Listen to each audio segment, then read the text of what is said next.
Баршаңызға сәлем, құрметті достар. Бүгін сіздермен жаздың күні шөлді қандыратын компот сусын әзірлейміз. Менімен бірге болыңыздар.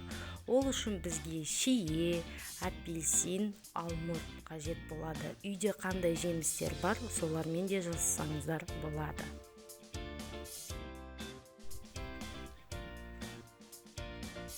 Және де қант және су қажет болады.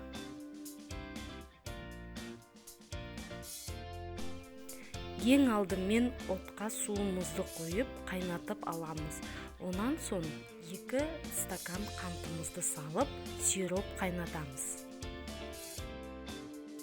Қантымыз жақсылап еріген кезде жақсылап тазалап жуылған шиемізді саламыз.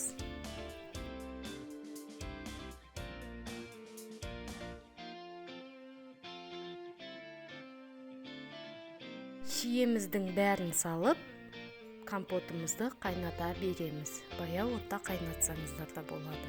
Онан соң бетіне шыққан көбігін осылай көбік сүзгішпен алып аламыз.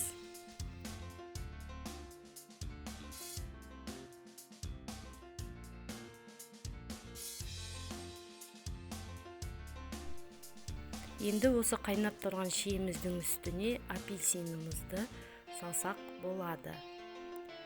Және де грушамызды, алмұртымызды да саламыз да қайтадан 10 минут баяу отта қайнатамыз.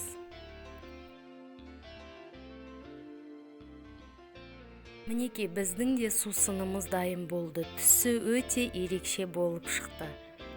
Жасап көріңіздер. Енді осы суыған компотымызды ыдыстарға құйып, тоңазытқышқа салып қойсақ болады. Жасап көріңіздер. Өте керемет болып шығады. Баршаңызға ас болсын.